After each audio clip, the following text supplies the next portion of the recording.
Hey everyone, welcome back to DC-Cember, as we conclude our list on the top 10 villains of Batman Beyond, as we start with our number 2, Blight.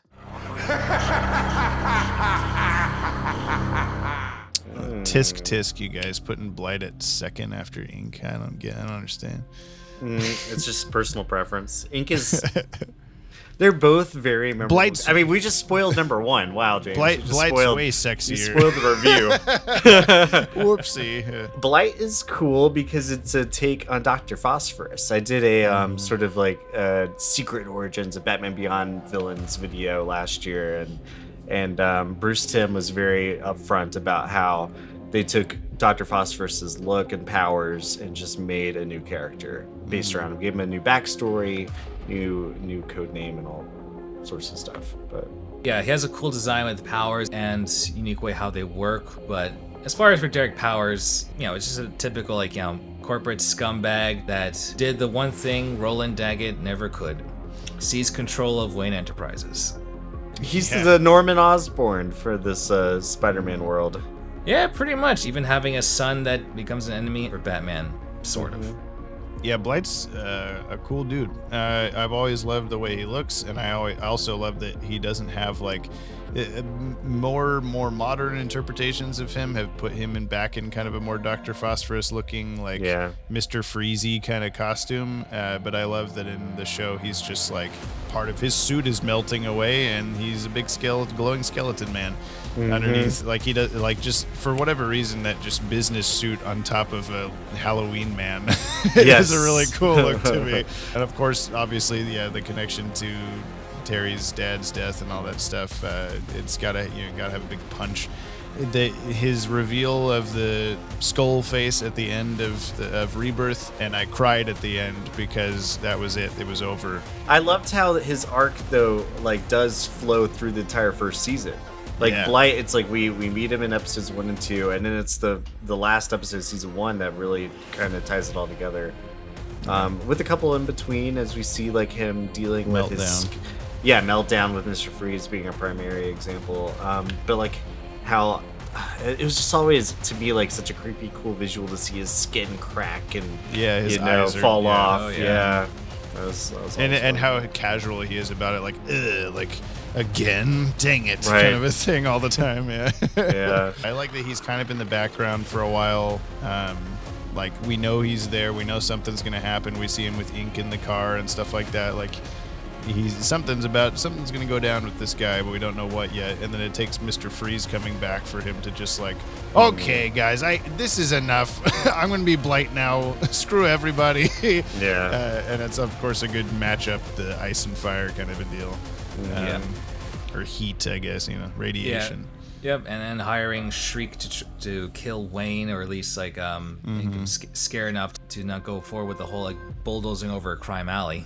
Right. Yeah, he gets Derek Powers. He's Bruce Wayne's worst enemy, and as Blight, he's Terry's worst enemy. And I mean, he's Derek. He's both, I guess. But yeah, I do think it's disappointing that his story kind of peters out.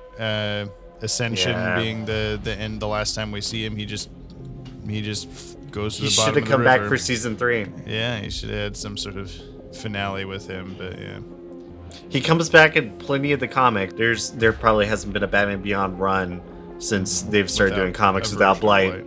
Yeah, coming back. Yeah, I think with the initial series comics, he was being hunted by Stalker, and supposedly he might have actually got him. Yeah, I think that's post-Ascension. I think that's the actual end to his character or whatever.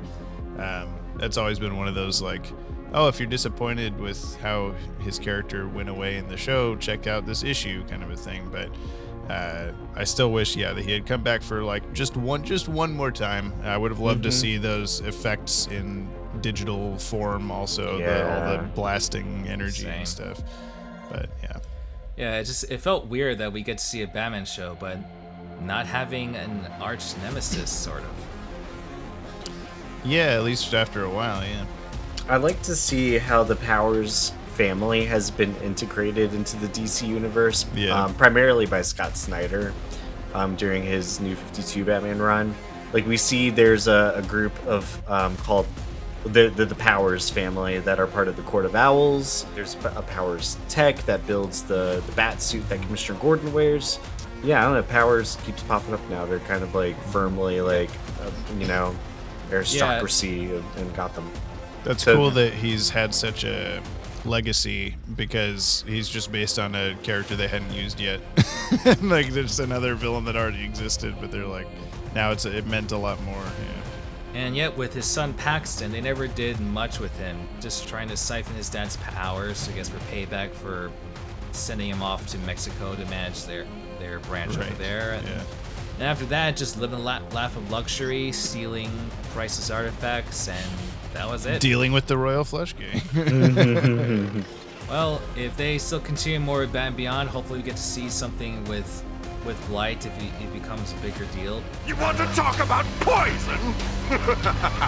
I am poison! And now for our number 1 pick.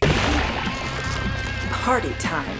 I would say in some ways Ink is more of Terry's Dr. Octopus, because I read somewhere for how like Dr. Octopus is like the arch nemesis in terms of being recurring for Spider-Man, and Green Goblin and Venom, they're different kinds of arch nemesis. I would say for Ink, definitely the most recurring out of all the Batman Beyond villains.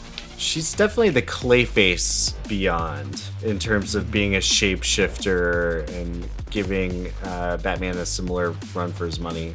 Love the episode where she infiltrates the Batcave and Bruce has to suit up to fight her again in that special armor that he's got. Great nose. Well, you're conflating two. Oh, am I? So. Oh, no. The Batcave is where he dresses as Grey Ghost. And then You're right. Disappearing Ink is where he goes to her Terry. You're right. Both of those are cool moments. Yeah. In one way or another, water was used as a weapon to beat Ink. Right. Yeah, that's very Clayface. Like, also, just dump a bucket on her and it's all good. Yeah, in some ways more powerful, in other ways not, since she can't like change to like look like other people. She has to blend in with whatever is black, or at least make something like a black coat or something. Goopy. We've got a little sort of heart cannon sort of idea of maybe she was spliced with DNA from the Imperium soldiers from the Justice League Secret Origins episode. Just because she's got a kind of similar face with just like a big just eyeball blob kind of thing. Yeah, a big blob face. Blob face. And similar shape-shifting abilities like those aliens had. So that's just because obviously the episode came out years before the Justice League episode. So yeah, we never see her actual origin, which is something as a kid I was disappointed about, but I think now is more like it's more mysterious that way, that we don't have to always see every detail of everything. But I like that she's unable to look fully like her human self, but she can look just enough like herself that you kind of assume that she must have been frozen in this way years and years ago, because when we meet her daughter's like a teenager, 18, 19 or something like that, looks like it anyway, and Ink doesn't look necessarily old enough to have that age of a daughter, but she's just frozen in whatever age she was when she got turned into a goopy monster. So yeah, and luckily when we see Ink's daughter, it's mentioned, I guess, before whatever she did, she was out on the run, had to give up her daughter to a nice family and stuff, and I guess the only way for her to get money was to, I guess, as quote unquote, make herself a biohazard. Sometimes you gotta turn into a snake monster and shove yourself down Batman's throat. That's all you can do. How are they able to get away with that? Ink's, I think, the only Batman Beyond villain where Terry could not really defeat her on his own. There's other help with Bruce, and through help with Ink's daughter, Deanna Clay. Wow, that's a little on the nose. I do like that episode ends with you think Ink is dead and gone, but then she's just in the shadows behind the daughter as she's like sunbathing or whatever. Like she's just like, nope, I'm watching you forever. Yeah, and then she comes back again in the call where Superman steps in to beat her. She's just randomly stealing a spaceship or something. But then she comes back again for epilogue. Yeah, she does. There's a little bit of a sequence where she's with the Iniquity Collective. They're fighting. Still the looks Justice the League. same as she always did. Yeah, but Ink's episodes are definitely fun. We get to see backstories for Bruce to help tie in some things between TMBA to Beyond, as well as with their powers. Do you think she recognized Bruce when they fought in the cave? Hard to say. I don't know. She just says he's the old man or the old guy or whatever. So I guess not. True, because I mean, Bruce doesn't exactly really hide his voice anymore. It's interesting in that episode that she's hiding on the Batmobile, and as she starts like inching toward the stairs, they're like, "Oh no, we can't let her inside the house. She'll figure it all out." But she had to ride the Batmobile back to Wayne Manor. Like, you would think she would have just looked down and seen, "Oh, hey, this is Bruce Wayne's house." I think if you've ever ridden on the bottom of a car, it's really hard to tell where you're going. The car's in the sky, Ted. It was dark that night, and the Batmobile goes awfully fast. And then there's the way you drive. And even though she's definitely a Clayface-inspired villain, she does give me some Poison Ivy vibes for how she's able to manipulate that little man that was watching her cryocell and then basically injected her with half of the stuff needed to make him like her and then just become like a big blob. Yeah, that part was crazy. Ink is at least, even though she's constantly dealing with like physical integrity issues, but she has a lot more control over her like structure, sort of. Like Clayface can do Shapeshift. Like picture perfect, like my hand is now literally an axe or whatever. But at the end of the day, he's always falling apart and having to get help and all this stuff. And then Ink is similar kind of a deal, but I kind of prefer that she's just my big tentacle arm is now really sharp. It's not like, it doesn't literally look like a mace or some spike ball or something like that. I think that's cool. They're both cool in different ways, but it's more intimidating when I don't know like the exact thing, the exact sharpness or whatever. You just hear the sound effect and the little gleam goes across it, and okay, I know that thing is really sharp now. But like, Batman better get out of the way. And of course, that whole shot of him running down the little walkway next to the water as Ink is just flailing around behind him, freaking out with all sorts of stuff. That's one of the best shots in the show. So yeah. And the way she's more, intimidating. she's more dangerous, I guess you could say. Like, you know, it's more, I guess, more output than worrying about like the structure of how a weapon would look. And I do like that Clayface, if he was gonna hide somewhere, he has to like, I'm pretending to be the janitor.